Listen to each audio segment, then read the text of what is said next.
Hey guys, Rich from Rich Big Gaming. Happy Wednesday. Hope everyone's doing fantastically well. Welcome to another episode of the Weekly Bugle. Hope you've all had a very good week. Not a huge amount to go through today, but joining me to go through it nonetheless is, of course, Mr. Quinn Duggan and Mr. Ron Walker. How you guys doing? Pretty good, man. Yourself? Just want to play Shatterpoint, don't I know, yeah. Just really want to play Shatterpoint. Like, I don't really know what else to say. With the amount of news that we're getting for MCP, this is very quickly going to become the fucking weekly HoloNet or whatever we're going to call it. Oh, I like that one. HoloNet News. Live at 5:30. Live from Coruscant. Very, very little news. And maybe that's what we should have talked about in this week's episode, actually. Maybe we do talk about it now for a bit, guys, because something that's been playing on my mind for a little while, and Liam, good evening, buddy. Glyn, hope you're well. Hello to everybody else that's in the chat. Something that's been playing on my mind for a long time now is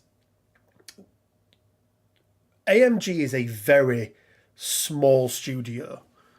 Not for a single game, but I used to think it was a fairly small studio for such a big IP like Marvel. I then thought it was an extremely small studio to own everything they inherited from FFG. So Armada, Legion, and what's the other one? X-Wing. And now they've got a fourth. I suppose you could even count it as a fifth, because there's obviously like old X-Wing, new X-Wing, but let's say a fourth game in there now. Do you guys think that could be a problem for them? Like having to manage and keeping interest up in, obviously we don't cover Legion and Armada and X-Wing on this channel, but people out there still love those games and still want to play those games. Do you see them spread? Do you think they're going to spread themselves a little bit too thin across, all of those different IPs, especially with how big the IPs are? Ron, what's your thoughts? I think they just hire more people. And just have select people for select games. Yeah, because everyone's doing everything at the moment, aren't they? Like they're both working on everyone's working on both things, or at least we think they are. But Quinn, what's your thoughts on having two massive I mean, are there any bigger IPs in the world? Some may argue DC's bigger than Marvel, but I mean, those people would be incorrect, but sure. To be honest, I think the way that you sort of lighten the load on AMG is you give X-Wing and Armada back to FFG. Because in my mind, those aren't really miniatures games. Well, they come pre-painted. They're pre-painted, and like you get little cardboard inserts that you put on your bases. That's a board game, mate. It's not got like proper 3D. It's a fucking board game, mate. Like, give them back to AMG, like not AMG. Give them back to FFG. FFG can actually do something with those games because they're not doing anything fucking else, are they? And then the actual miniatures games of Legion, Shatterpoint, and MCP go to the miniatures game studio. Yeah, it's a weird one, isn't it? Because, like I say, I mean, I've got Armada sat on my shelf. I've never played it. I've never played X-Wing. For whatever reason, those sort of, games just never appealed to me. I don't really give a fuck about spaceships. Nah. That's fair enough. But yeah, I mean, time will tell, right? I mean, I did see on LinkedIn and I did see on Facebook that they have got sort of posts open at the moment for a couple of different positions, but nowhere near enough, at least I don't think anyway, to support these two. And my only hope is that it doesn't, we don't get this lull again. And I get that, the focus right now is on Shatterpoint. Like, why would it not be? But I just think in any other studio, excuse me, if something new's coming out with MESBG, it doesn't affect anything they do with 40k, which doesn't affect anything they do with other games that they have. They They don't compete with each other. I feel like you could have picked the worst GW game example. Because it feels like every time anything happens in the other games, like Middle-earth gets bumped down another tier. Okay, every time. Age of Sigmar and 40k. And fair enough comparison. But whatever else, right? Like the red-headed stepchild. Fuck you. Give Lord of the Rings to AMG as well. Let them have the tripartite of... What do we call that game? Fucking Middle-earth battle... Journeys of a Middle-earth adventurer. Journeys of a Middle-earth adventurer. I like it. Although Journeys of Middle-earth already exists, doesn't it? Under FFG. No, it needs to be Tales of a Tabletop Middle-earth Skirmisher. Nathan says, there have been times DC has been bigger than Marvel. But in the words of Aragon, I'm paraphrasing here, this is not that day. We do not speak of that dead Star Wars game, though. If you want, look back in the playlist as Rich vainly tried to keep it alive. Go ahead. Glyn, middle point. I quite like that option as well. I prefer midpoint. Oh, Liam. Right, that's the question. Let us know down in the chat if AMG got a hold of the license for Lord of the Rings. What would they call the game? Do you know what? I'd love to see a 40mm scale version of something to do with Lord of the Rings. I'd love to see the actual Middle-earth game we have that's already really good get some actual fucking models that aren't like older than me. That is true. Like when you look back, when you look at the elves and you go, "Oh, they are literally." What you mean? This guy, just this guy. This guy, and there's this guy, and that's it. And there's this guy. Yeah, that's it. That's it. And they wonder why people buy three. That's what I bought. I bought 3D printed models for all my Rangers because I was like, "Ooh, I can spend £20 a pop on 3 metal 20-year-old Rangers of the North, or not." Anyway, we're not here to talk about things that they don't own. We do have 3 new tactics cards to go through. To be fair, if you aren't 40k, GW tends to put you on a lower status, saying this as a kill team player. Yeah, kill team's almost like a byproduct, though, right, of 40k. Yeah, I wouldn't really classify Kill Team as its own game necessarily. It's like, but they're cross-compatible as well. Yeah, exactly. That is like a subset of 40k in my mind. Whereas the comparison of like 40k and Age of Sigmar, I feel like there's a great deal more parity there, right? Yeah, I did. It was interesting. I was watching, and guys, we haven't even got into MCP yet. I hope everyone's doing well. I did see that apparently new edition of 40k is coming out exactly the same time as Shatterpoint, and some people were saying like, oh, maybe AMG should think about moving it and doing this sort of thing. And I was like, I didn't even know it was coming out. Like I knew it was coming out. I didn't give a fuck. I could not give 2 fucks about anything GW does. As you say, Quinn, unless they release Middle-earth, yeah, Battle Force boxes that are awesome. Yeah, Age of Sigmar gets a decent amount of focus. I do say that though, guys. I don't know about you two. I know you two have been playing a lot of Total War Warhammer 3 with the Chorfs coming out. Every time I play that game, all I think about is I'm looking forward to the old world. No. No? You're not fancying it, Ron? They're going to ruin it, mate. And I was literally one of the biggest fantasy players going, like, it was my game for a good 10 years. Do you mean you played more than anyone? Or you were just, like, taller than everybody else? I probably played fantasy more than I play MTP. Wow. Okay.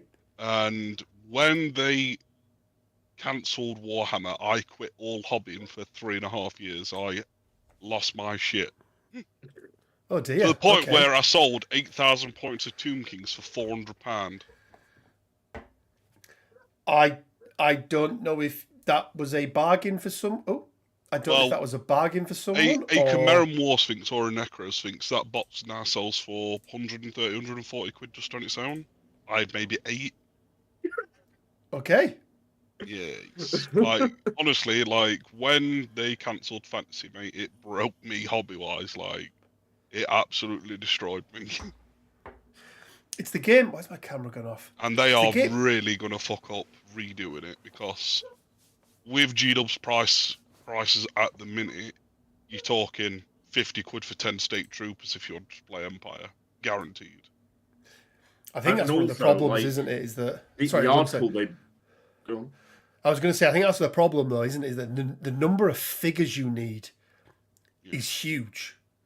And at the price point per figure, I know people talk about AMG, but, you know, realistically, you know, you need 10 for MCP, you need, what, 6?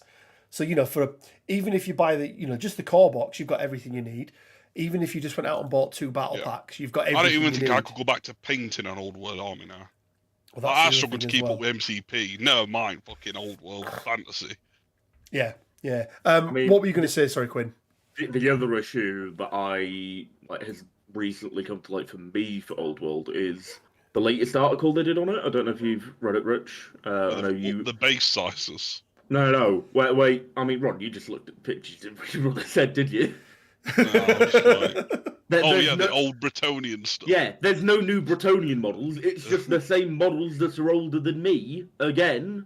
Oh dear Like, Lord. what the fuck is the point? Like I've spoke to people at Sanctuary and stuff, and they're like, "Oh, I really like the look of MCP, but it's so expensive." I'm like, "Bro, you're sat playing fucking 40k. Like, what are you talking about?" You've dropped as much on a rule book every year for the past 5 years. Well, now it's every 6 months. Yeah.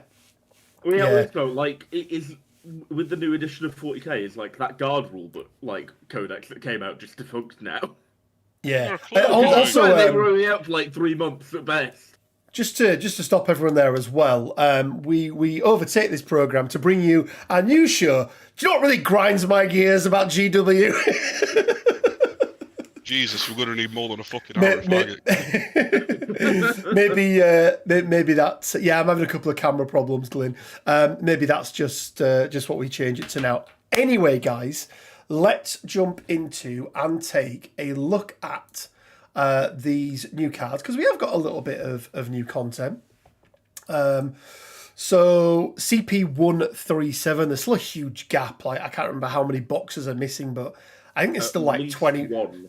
Somewhere between 1 and 1 million, Quinn, boxes missing right now. But we've got 3 tactics cards. 1 for each of the characters, and then 1 that can be used by either of them. Let's start off with Inexplicable Demise. This is going to be Squirrel Girl's card. It's going to be unaffiliated. And it says, during Squirrel Girl's activation, she may spend X to play this card. Choose an enemy character within range 2 with a threat value of X or less. Roll the number of dice equal to the chosen character's threat value. If the roll contains one of the following combinations of results, you may apply the corresponding effects. A crit by itself, they're going to gain slow. Crit in a wild, they're going to gain slow and stagger. Crit wild hit, it is slow, stagger and root. Add a block on there, they're going to get stun as well. And then if you get everything but a blank, you're going to be KO'd. It's kind of... We heard rumblings, guys, didn't we? That initially there was something like this built into her actual card. And it is very... What I will say is it's very flavourful. It's very on point. It is the power of Squirrel Girl, isn't it? So just from that side, first of all, Ron, I think for me at least, they've hit the nail on the head with this being a thematic card for Squirrel Girl. Let's forget about how good or indeed bad it may be at the moment, but it feels like they've captured the essence of her with this, doesn't it? Yeah, for sure. Like, I've been hearing rumours about this card for maybe 2 years now. Like, you know... I've been hearing about it, like, but yeah, it is very thematic. I think if you play Squirrel Girl, I think this is auto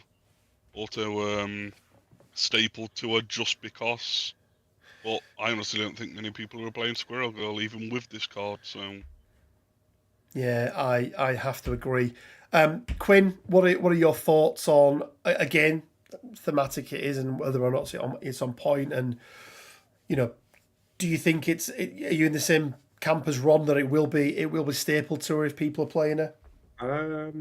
I think it's thematic. Yeah, I don't really think that was ever in doubt. I think it probably goes in your 10. I think it's very much matchup dependent whether you decide to include it in your 5. Maybe you take another card that can let you swap it in later in the game. Maybe. We'll get on to how actually good it is.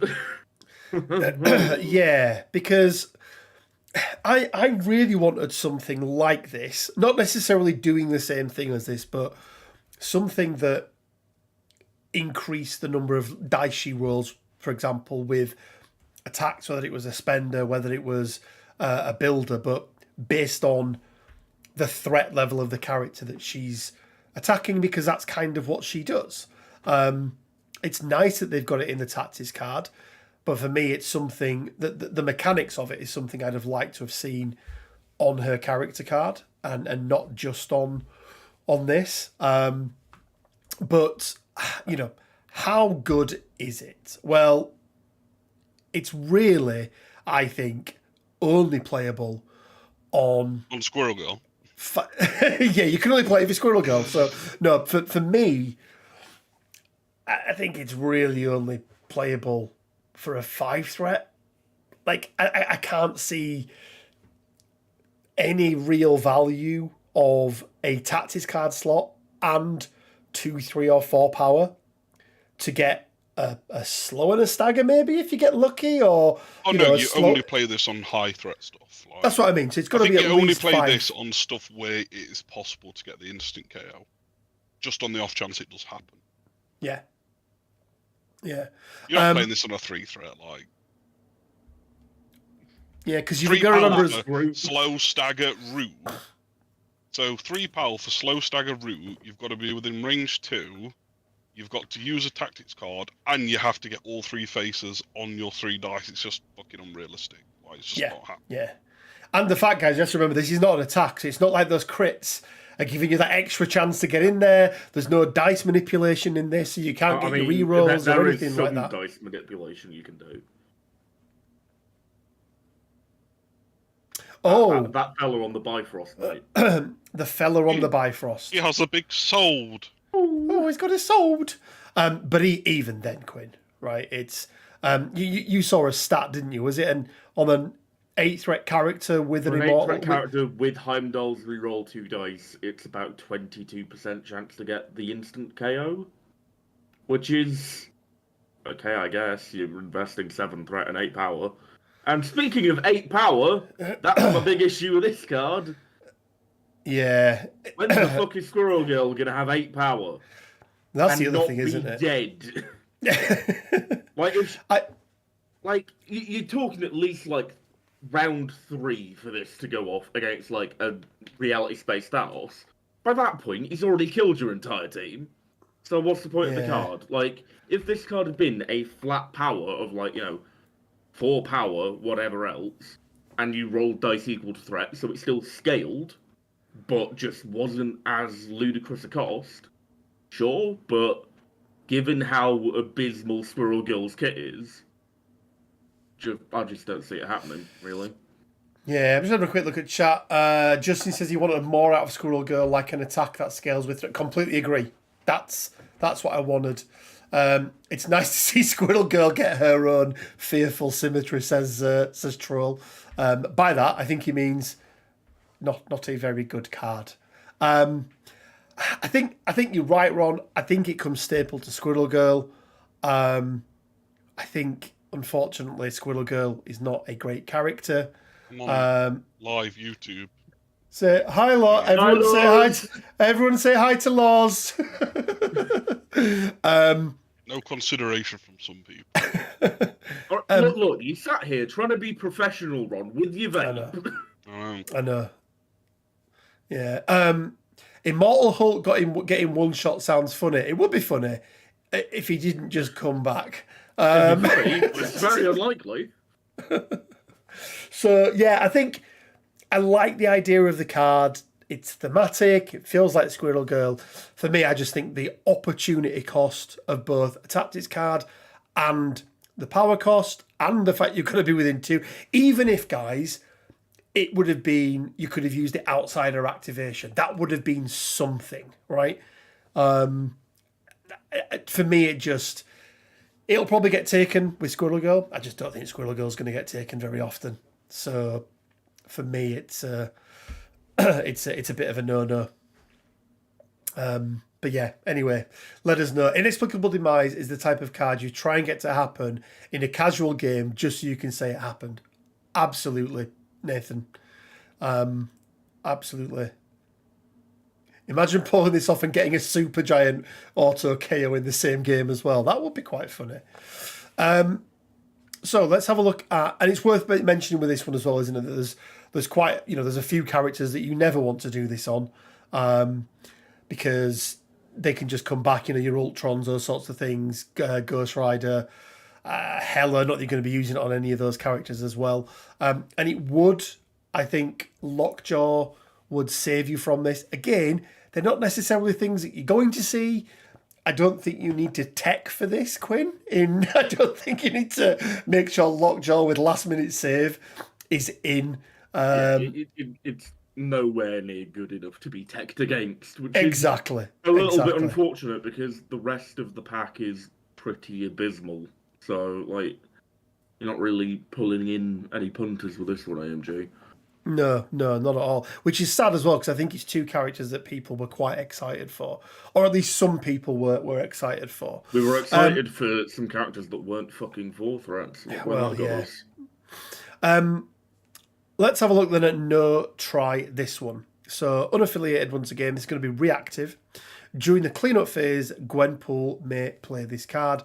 Choose an unused tactic card from your roster that meets your squad affiliation requirements of your squad at squad creation. Add the chosen card to your available team tactics card. It may be play this game. I want to clarify one point on this because it was asked. I saw it asked so many times. Any cards that are eligible for your squad include all cards that your affiliation can use, any cards that you've got that are character specific that you can use, plus any other cards, right, that you're eligible to use. This is not just for affiliated tactics cards, which is what people were asking me about first of all, but anything you could have used, you can use, right? So basically anything but other affiliations tactics cards that you didn't pick. It's a cool bit of tech, I suppose. Now, this is a card that I think is stapled to the character it belongs to. Absolutely. I mean, how often... I mean, I had it the other day, Quinn, where I can't remember who I was playing against, and they had some throws on their team, and I had Brace for Impact in my roster, and I was like, do I take it? Do I not? Do you know what? I'm going to take it. I can't risk it. I'm going to put it in there. They ended up not taking a single character who could do a terrain or character throw in their squad. And I had Brace for Impact sat there and it did absolutely nothing. Something like this, where you're not quite sure what that fifth card should be. There's a couple of different options. I think it's quite a nice card to be able to do something with. Yeah, I really, really like it. Solid, just extra flexibility. Yeah, and often, how often are we trying to make up, those... You build your rosters and you get to your 9th and 10th You get card. to 7 and then you're like, ooh. Especially if you've got characters that don't bring great individual tactics cards, because the pool of unaffiliated generic cards is getting smaller and smaller and smaller. I think this is quite nice. Ron, what's your thoughts on it? Yeah, I think it's great. If I were to play Gwenpool, I would 100% take this card, and I would probably use it at the end of round 1 every game. Well, you're going to get an idea there, aren't you? Right, yeah. You're going to know what it is you are going to want to use. So yeah, I mean, it doesn't happen very, very often where I end up with no use for a card whatsoever.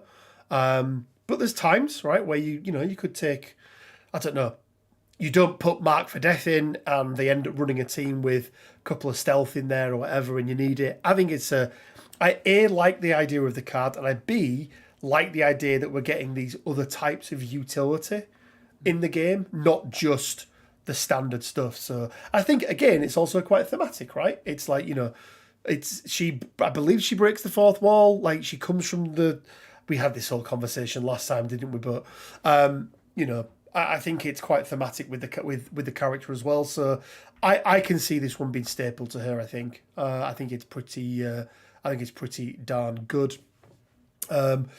Bringing cards in from the sideboarding is really strong in MTG. I've never really played MTG, Kaylee, so I wouldn't know. Either of you guys played it? Commander's no sideboarding in that, I don't think. I played very Arena little. very briefly. Yeah. I've not got the money for Magic the Gathering. I feel like a tactics card like that is kind of baked into Gwen's overall balance. Yeah, again, just gives you a little bit more flexibility. And actually, Pharaohman just brought up a good point. The fact it costs no power is really nice. Really, really nice. Last card then is They Say Keep Your Enemies Close. So this is, again, unaffiliated. This is going to be Squirrel Girl or Gwenpool. Spend 3 power to play this card. It's active.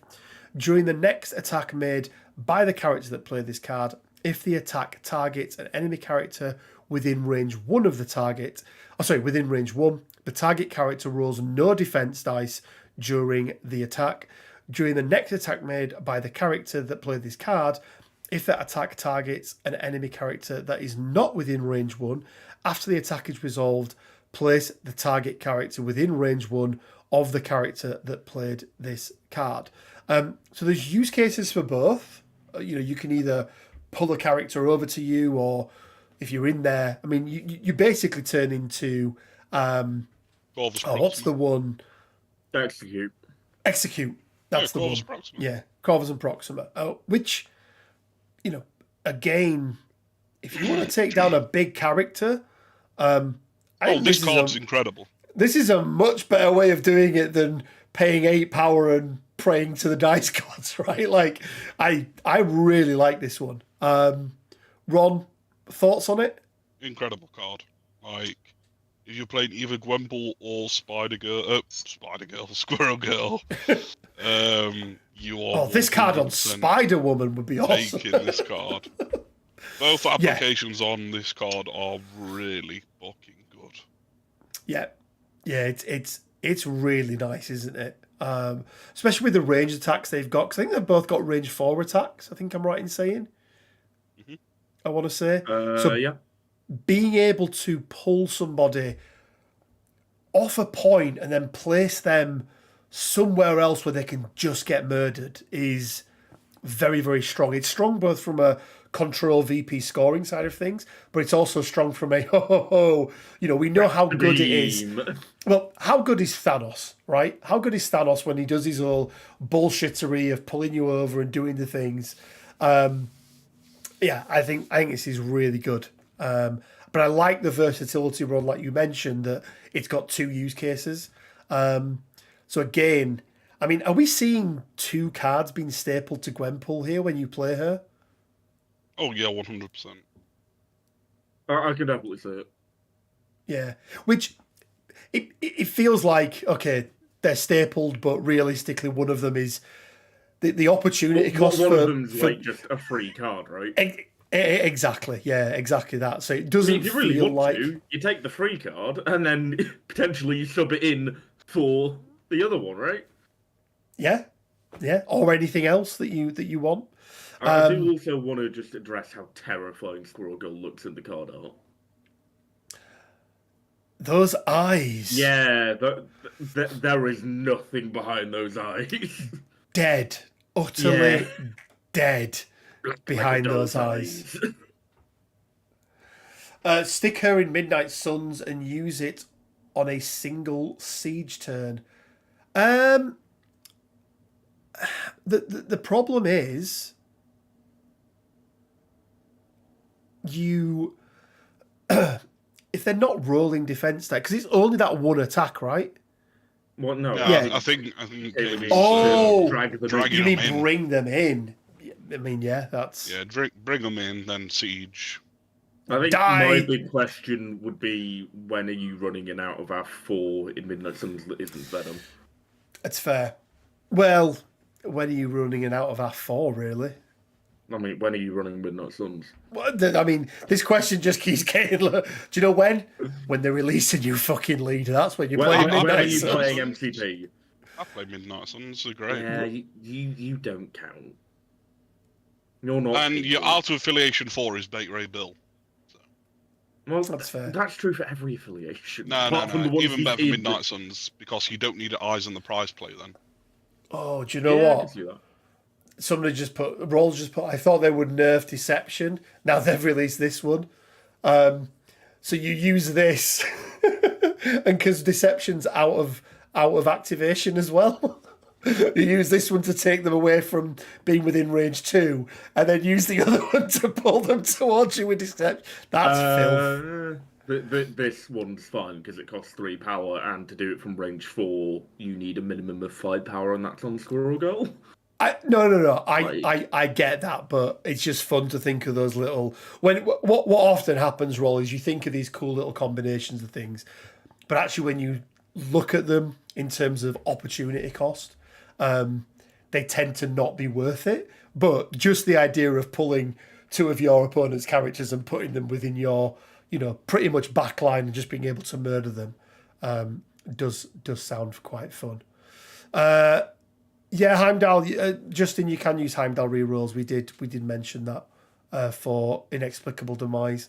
So I think, look, guys, I think we got 2 really good cards there, and then the other one. And then They're one all that could have good. been much better. They're all good, look. Like, all you've got to do is play 100 games of Squirrel Girl, and you maybe get the instant KO off once, and then it's completely worth it. Uh-huh. Yeah, Ron, What I don't I'm know going to be if... doing. I just want to check if they're... What attacks does Gwenpool have? So you Right. put Squirrel Girl in Hellfire Club, and you take 1. So that's Squirrel Girl on 3 power return minimum.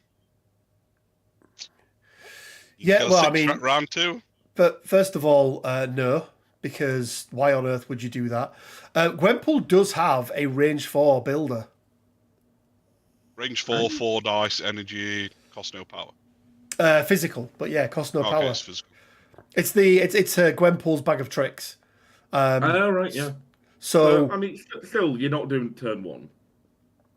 In No. most situations. in most situations, Obviously, there's going to be some madman that uses 1 and some R&D bullshit. But, that's very cool, the case. it's also, we talk about opportunity cost. That's also very, very, very high. Yeah. Nah. But yeah, so overall, guys, what are your... Now we've seen the tactics cards, which, we often talk about, don't we, when we do these panel to play breakdowns and things. We often get to see, or most of the time get to see the character and the character card before we get to see the tactics cards. And we always put the caveat in, don't we, that a single tactics card can take a character from being, C, B-ish. I mean, Up to look at the first impressions of Rhino. Well, absolutely. So with access to those 2 cards that Squirrel Girl has, where do you see her being now in terms of scale, tier list scale? Should be. I think Quinn's frozen. My camera's played up again. It's Yeah. just rebooting. There we go. We're back. Sorry, Quinn. You broke up there, buddy. She's a B, but not even a good B. Nah.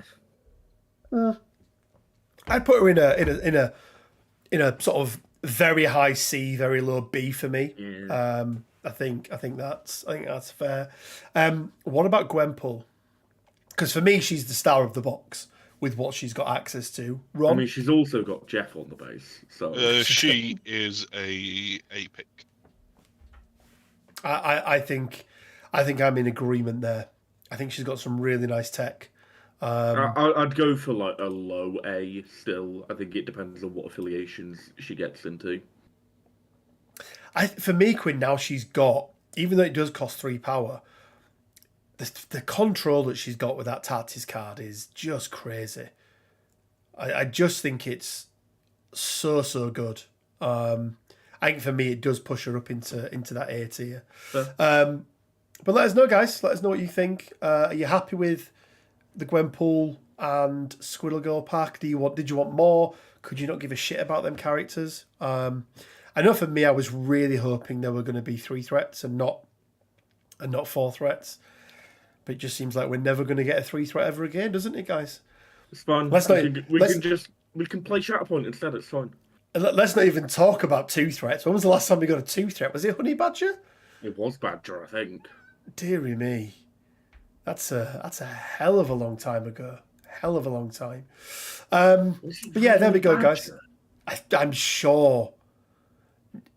Let's have a. I mean, because Hydra didn't get one because Bob was already out. Winterguard didn't get one. Shield didn't get one. 2 threats. I thought it was actually Honey Badger. It's Honey Badger. Honey Badger was the last. Was the last that one. Literally a year ago? It's got to be knocking on the door, if not at least a year ago. It feels like they've been out a long time. Oof. Maybe M'Baku might be a 2 threat. I would very much doubt it. 2 threat, mate. I would very much doubt M'Baku's a 2 threat. I mean, if we're going with the trend for this year, he's going to be a fucking 4 threat, isn't he? They'll all be 4 threats. New Panther will be a 4 threat. New Killmonger will be a 4 threat. It's just the rule of 4 now. Charles, 4 threat. Charles, 4 threat. Yep, they'll all be 4 threat. Mm-hmm. They will all be 4 threat. But yeah, I just want some more 3s. Like, it just feels like... I mean, in all the releases we've had lately, what? Blob and Pyro were the last 3s? And the only non... There was a 3 in a box.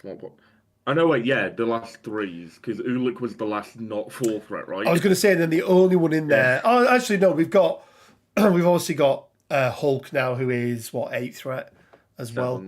7. Wait, sure. so 7 threat, sorry, yeah. No, he's 8 threat, Rich. He's 8 threat, yeah?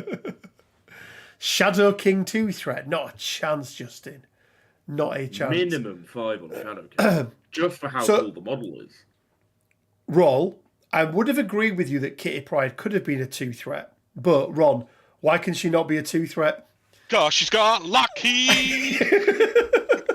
That's all that matters. Claw will probably be a 4 threat. I could even see Claw being a 5 threat.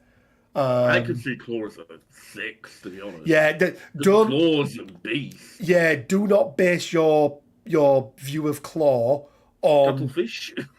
Cuttlefish on the MCU version, Andy Serkis version of it. The guy in the comics is an absolute badass. Yeah, Jess, I could see Jubilee being a 2 threat. I could see that. Oh, fireworks!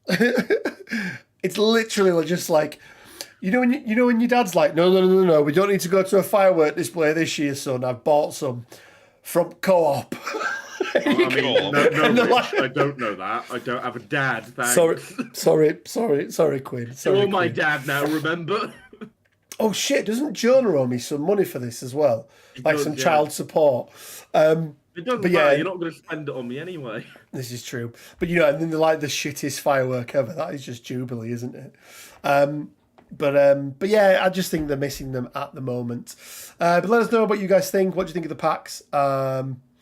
M'Baku better be better in MCP than he is in Snap. That seems to be the common thing now. Is like, maybe that's a video we do, like, who did them dirtier, Snap or MCP? Because you've got M'Baku is so good in Snap. Oh, he's not. He is. Right, Just those are playing the him words wrong. of a man who has never had an Umbaku jump into bar with no doors. I don't need to worry about. Power, you lose this location. I don't need to worry about it because I run Arnim Zola or I run Doctor Doom. But maybe that's a fun little comparison video we do, like who did it best. Because like Wong in Snap wins outright. What? Quinn's Crutch? There we go. I mean, Strange definitely loses in Snap. Yeah. Steve is definitely better in MCP than he is in Snap as well. Bishop has got to be Hulk is a lot better in MCP. Yeah, I mean, how is Hulk 6'12" and does nothing, and Magneto is a 6'12" and moves all your 3 and 4 threat point characters over? Well, it's simple. Magneto's pull 3, isn't he? There you go. Maybe. Bishop has got to be a 4. I'm not sure about that. I don't see him being a 3. Yeah, maybe. Can see Claw having the same power as Supergiant with physical damage. That's potential. Yeah. That is potential. He's and then incorporeal. two threat Cosmic Ghost Rider. 2 threat Rogue Agent Cosmic Ghost Rider. But so, just make him as shit as possible so I don't have to buy that god-awful model. That is fair. Cool. Okay, guys. Front wheel a moon. we've milked this lack of content for as long as we can. So we're going to get on to the weekly. That's what we do. So the weekly painting competition. What is a weekly painting competition? Well, every week we set a different challenge. You guys submit your entries. You do that through the Discord server. There's a dedicated channel in there. And then every week we pick out at least 2 honourable mentions and then 1 winner, and all of those get put into our prize draw, which we'll be doing on next week's Bugle for the April giveaway, where you can win yourselves a character pack. The other way you can enter that is by supporting us on Patreon as well for as little as £1 a month. And this week, guys, I have taken some liberty. Because you'll notice I said a minimum of 2 honourable mentions and a winner. I do have, whilst I get to pick the winner, I do also have my own honourable mention, if that is okay. If that is not okay. Well, I mean, it's You can't just flaunt the rules of this organisation, Rich. Do you know what it is? Do you know what it is? It's so fucking unprofessional. There's a goddamn script. You with your fucking rule changing, him with his fucking vape. Am I the only person with some integrity on this fucking channel? Whoa, I ain't the only one vaping now. Are you not wearing your pajamas? They can't see that. No, but what I wanted to do, guys, was, and she is in the chat as well, because I've seen her chatting away.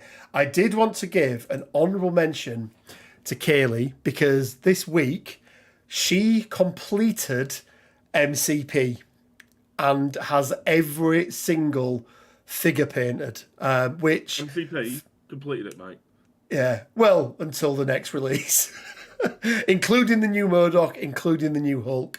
For me, this is a pipe dream, Quinn, that I will never get. I'm just going to pretend that I'm going to do this with Shatterpoint instead. yeah, exactly that. So I thought that was quite an accomplishment. So yeah, Ron, I think, have you got everything painted? I know you do most, don't you? I've just got new MODOK to do and Hulk's base to do, and then I'm back up to date. And is that every character they've released? Do you own every character? Yeah, including Rivals packs and such. Cool. So I think Kaylee's in the same as well. But yeah, really good job, Kaylee. You are an inspiration to us all trying to get through. I'm never getting through that backlog, Quinn. Ant-Man is never getting fucking painted. That's all. I think my Ant-Man might actually be painted.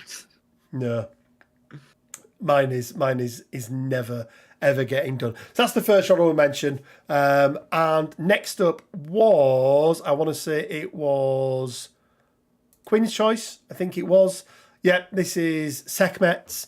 Let's just zoom in on Whoa, that's a big zoom in. There we go. Sekhmet, Shulk. So, Quinn, what stood out to you about this one? It's a lighter colour palette than you tend to see with the Hulks. It's a bit more pastel. I was just going to say that pink's almost pastel, isn't it? Yeah, and it just caught my eye. I liked it. There you go. I do like it. It's very it is very smooth, isn't it? Like even when you zoom right in, the transitions and the blends are very, very smooth. But yes, I do agree. I do like the slightly lighter colour palette. And good work on the face as well. Yep. The face is very, very good. Sacrament of Carnage, I assume that is you, buddy. So well done. Next up is Ron's honourable mention. I don't know what these lot are all doing, picking Shulks. But this is from Pompey Painter. We've seen him on the channel a few times before. Ron, what stood out for you on this one? It's just really good. It just looks good. Like, I don't know what else I could say. Like, it just looks really good. It's I put Pompey Painter in that category of painters, Quinn, that I'm like, oh, one day I'll take enough time and put enough effort in and get some, and I never do. I'm just like, fucking slap chop that, it'll be fine. Red Guardian done, 20 minutes. But yeah, it's really good, as is most of his, well, all of his work that he does. It's really, really good. And it was my choice for the winner this week. And I picked out Gutslayer, and I picked his OG Hulk. I really, really like the colour palette of Hulk on this. He almost looks like radioactive. And I know he is radioactive, but he's got that glow about him. And also somebody who really knows how to take a picture of a mini as well. So I really liked this one. I thought the work on the body was really, really good. The work on the face was very good. The shorts were clean. Even the base was very, very clean with really nice edge highlighting around all of the little bricks and things. So yeah, really, really well done to everyone who entered this week. And a big shout out to Gutslayer, to Pompey Painter, to Sekhmet, and then lastly to Kaylee as well for getting your backlog completely complete. I have no idea whose turn it is, Quinn. That is your one job on the Bugle. It's my go now. Is it your go? Okay. Yeah. So what's going to be the theme for this week? It's going to be characters that got done dirty in Snap. Oh, okay. Snap or of MC? You that don't play like Snap, just pick someone who's in the game. They're mostly all in the game. Are there any MCP characters? Yes, there are a few. There's plenty. Yeah, and I was going to say, is there any MCP characters that are not in Snap? But there's quite a lot, isn't there? Actually, Ray Bill, Ulick. I mean, they've been done dirty by not existing, Quinn. There you go. Nemo isn't in Snap, which is weird. Yeah, but I'm trying to think of some obscure ones that are. Sunspot is like. Yeah, very strange, isn't it? Very strange indeed. Are we extending it out to characters that got done dirty in MCP as well, or just Snap? Just Snap. Because the people that don't play Snap, that feels quite limiting. I gave them an option, find characters that are in Snap, and just submit them and go, I don't play Snap. There you go. What's a Dr. Mr. Esquire Cameron said, what's a Marvel Snap? What is Marvel Snap, Quinn? It's a computer game that's on the phone. Thank you for coming to my TED Talk. Guys, if you don't actually play Marvel Snap, I can. If you want a game that is a good toilet visit worth of gaming, then Marvel Snap's where it's at, Quinn, right? I mean, I don't know if we should be taking toilet trip advice from you, Rich. I don't think you have good toilet trips anymore. I do. Leave me alone, Quinn. Okay, all right. Picking on me. Absolutely picking on me there. Guys, I also want to give a big shout out. You kids with your phones. You fucking idiot, Cameron. Do you know that? Let me just pull this up. Where has it gone? Where the hell has it gone? Why can I not find the thing that I was trying to find, Quinn? Oh no. I can't find it. Talk to the people, Quinn. Ron, talk to the people. I'm currently playing Total War. Ah, right, fair enough. I'm having to talk to people about Total War. Yeah, who you playing as? Vlad. I was about to say boring Von Karstein. He's not boring Von Karstein. It's just that Vamps in general are a pretty boring faction at the minute. True. Yeah. Guys, I want to just give a shout out as well, and there will be a link down in the description below to the new sponsor of the channel, Leodis Games. A thank you to Neil there for working with us. We're going to be doing some really cool stuff with these guys. We've got some events that are going to be happening for both MCP and Shatterpoint. There's already a couple of you I know in the chat that have been to Leodis Games, but if you are looking for somewhere in the UK to buy not just your MCP and Shatterpoint stuff, but a whole bunch of other stuff as well, then head on over and go and check them out. Like I say, there'll be a link down in the description below. And again, a big thanks to Neil and everyone at Leodis for sponsoring us. Exciting times, guys. New sponsor for the channel. You know, we're growing up. We're big boys now. We're big boys. You said you were short on Facebook before. What LL are you playing, Ron? Vlad. He's playing Vlad. Vlad Von Karstein at the minute. Nice. The best Legendary, very hard. Kaylee, your Subway board does live there. Yes, if anybody hasn't seen, I think I played a game and it once took a picture. But for anyone that's played on TTS, the Subway board, Kaylee has a 3D printed version of that board and everything and all, and it is an awesome board to play on. So if you are ever in the Leeds area and want a game, hook me up, let us know. We can go and have some games. Guys, we're going to leave it there for this week. As I mentioned, not much news. The news is not very thick and fast when it comes to MCP at the moment. But hopefully, once the Shatterpoint release happens, we'll start to see some new stuff. But yeah, either that or this becomes the weekly holonet. The weekly holonet. A sponsor, careful, Rich. That's how you get the single ladies bots back. We haven't seen. Yeah, where have they all gone? We have not seen the ladies bots for a long time, have we? Did Ron stir them off? I almost missed them, Quinn. If I'm going to be honest, it made me feel like we'd made it. The fact that we had, what was the verbiage they used? The other one was, "Do you want to be famous?" That was the one. Do you want to be famous as well? Yeah. No, and no is the answer to those questions. Guys, we're going to leave it there. Thank you for joining us. Again, apologies. There's not much to talk about in MCP. There just isn't I don't know much. why you're apologising. It's not our fucking fault. It's true. But yeah, remember, theme for this week, people in Snap who've been done dirty. I don't know why. But there we go. We'll catch you. It's the conversation we were having, and it's the only thing I continuously link to because there's no fucking news. This is true. We'll catch you next time, guys. Take care.